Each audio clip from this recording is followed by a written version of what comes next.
આ એપલ વાળાને માઇક્રોસોફ્ટ વાળાને ઝેરોક્સ વાળા કઈ કનેક્શન ખરું? એ હા, ઝેરોક્સ એ 1970 ઝેરોક્સ પાર્ક કરીને એક ઇનોવેશન સેન્ટર ચાલુ કરેલું. ઈ ઇનોવેશન સેન્ટરમાં 3 વર્ષ સુધી વૈજ્ઞાનિકો મહેનત કરીને જબરદસ્ત ઇનોવેશન આપ્યા હતા માર્કેટમાં, જેવા કે માઉસ, ઇથરનેટ, પર્સનલ કોમ્પ્યુટરમાં જબરદસ્ત ડેવલપમેન્ટ. થયું એવું કે ઝેરોક્સ વાળાને પોતાની વેલ્યુ નહીં. એને એક્ઝિક્યુટિવ એવું કીધું કે આપણે ફોટોકોપીની મશીન બનાવી છે, તો ફોટોકોપીની મશીન વેચો ને ભાઈ, પર્સનલ કોમ્પ્યુટર શું કામ વેચવા જોઈએ ને એમાં શું કામ ડેવલપમેન્ટ કરવું જોઈએ.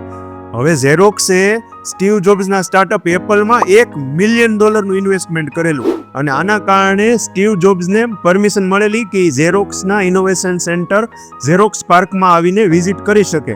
જ્યારે સ્ટીવ જોબ્સે વિઝિટ કરી ત્યારે એમ કેમ કે ઝવેરી ઈરાન પાર્ક એમ એને આ બધું જોઈને શોક થઈ ગઈ વ્યક્તિ. એને કીધું આટલું બધું ઇનોવેશન. અને એ વ્યક્તિએ પછીથી એવું કબૂલ પણ કરેલું કે ઝેરોક્સમાં એ ઇનોવેશન મેં જોયા હતા ને, મારી જિંદગીના સૌથી બેસ્ટ ઇનોવેશન હતા. સ્ટીવ જોબ્સ એપલના માલિકે હવે આ બધા ઇનોવેશન એના સ્ટાર્ટઅપમાં ઇમ્પ્લિમેન્ટેશન કરવાનું ચાલુ કર્યું.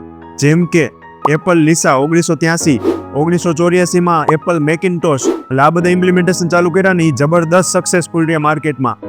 હવે આ બધું ઝેરોક્સમાંથી એપલ વાળાએ જોયું, એપલમાંથી માઇક્રોસોફ્ટે જોયું. એટલે કે બિલ ગેટ્સે આ ગ્રાફિકલ યુઝર ઇન્ટરફેસ જોયું જે એપલ વાળાએ ઝેરોક્સમાં જોયું હતું. એટલે એ પોતાનામાં ચાલુ કર્યું અને પોતાની કંપનીને આગળ લઈ ગયા. એને કેવા ડેવલપમેન્ટ કર્યા. બિલ ગેટ્સે 1985માં માઇક્રોસોફ્ટમાં ઇમ્પ્લિમેન્ટેશન કર્યું અને બનાવ્યું વિન્ડોઝ 1.0, પછી વિન્ડોઝ 3.0, અને એના પછી જે વિન્ડોઝ 95 જે વર્લ્ડમાં ડોમિનેટ કર્યું અને 80% કમ્પ્યુટરમાં જે તે સમયે વિન્ડોઝ આવી ગયું. આટલું જબરદસ્ત ઇનોવેશનનું ઇમ્પ્લિમેન્ટેશન થયું. ઝેરોક્સે આઈડિયા ક્રિએટ કર્યો, માઇક્રોસોફ્ટ અને એપલે એ આઈડિયાને કોમર્શિયલાઇઝ કર્યો. અત્યારે એપલની વેલ્યુએશન $માં જોઈએ તો $4 ટ્રિલિયન, અને એ માઇક્રોસોફ્ટની વેલ્યુએશન $3.5 ટ્રિલિયન. અને જ્યારે વાત કરીએ ઝેરોક્સની તો $0.5 બિલિયન.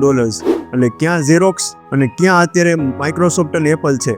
એટલે આમાં જોવા જેવું એવું છે કે ઇનોવેશન કોણ કરે છે એના કરતાં સારી રીતે ઇમ્પ્લિમેન્ટેશન અને કોમર્શિયલાઇઝ કોણ સારી રીતે કરી શકે છે ને, અને કઈ દ્રષ્ટિએ જોવે છે ને એનું ખૂબ જ મહત્વ રહેલું છે. કેવી લાગી તમને આ સ્ટોરી જરૂરથી કોમેન્ટમાં જણાવો. ફોલો કરજો, સબસ્ક્રાઇબ કરજો, કોમેન્ટ કરજો. ત્યાં સુધી થેન્ક યુ સો મચ. જય હિન્દ, વંદે માતરમ.